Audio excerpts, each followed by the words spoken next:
पिछले एक महीने में हांगकांग, सिंगापुर सहित कई देशों में कोरोना के मामलों में तेजी से वृद्धि हुई है।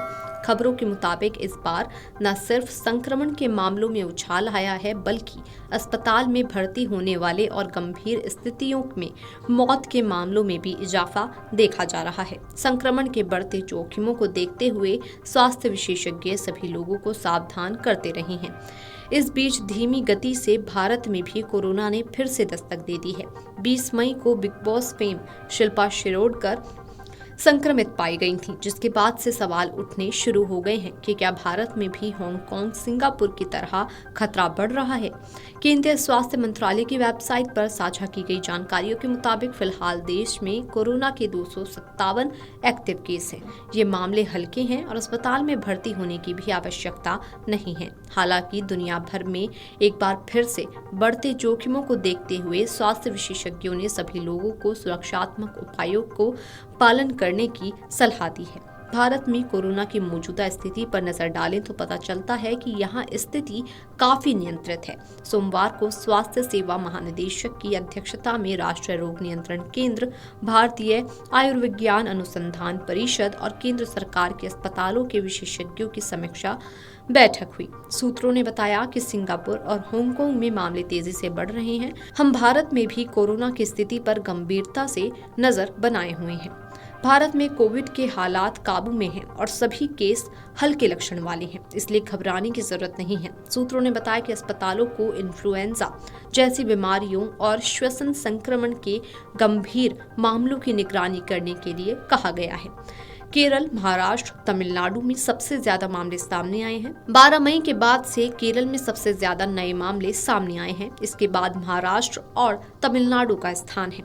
कर्नाटक, गुजरात, दिल्ली, हरियाणा, राजस्थान और सिक्किम जैसे अन्य राज्यों में संक्रमित देखे गए हैं, पर स्थिति नियंत्रित है। मुंबई के KEM अस्पताल में कोविड-19 से संक्रमित 2 लोगों की मौत की खबर है। दोनों ही मरीजों की स्वास्थ्य स्थिति गंभीर थी। एक मरीज को मुंह का कैंसर था, जबकि दूसरे को नेफ्रोटिक सिंड्रोम था। सूत्रों के मुताबिक दोनों की मौत कोविड-19 के बजाय उनकी पहले से मौजूद बीमारियों के कारण हुई।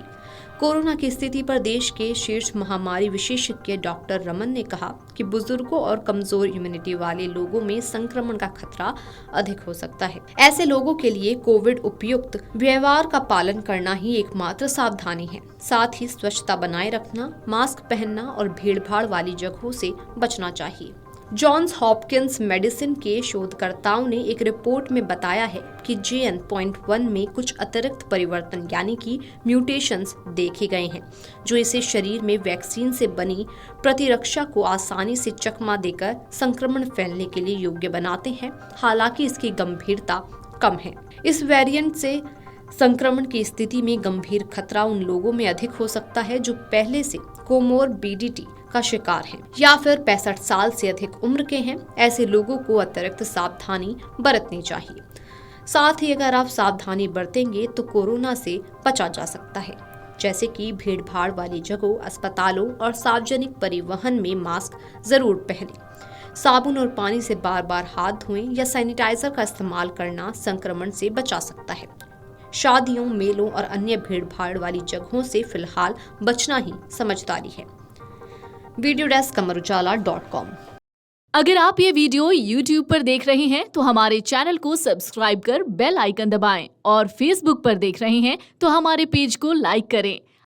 अगर आप ये वीडियो YouTube पर देख रहे हैं तो हमारे चैनल को सब्सक्राइब कर बेल आइकन दबाएं और Facebook पर देख रहे हैं तो हमारे पेज को लाइक करें।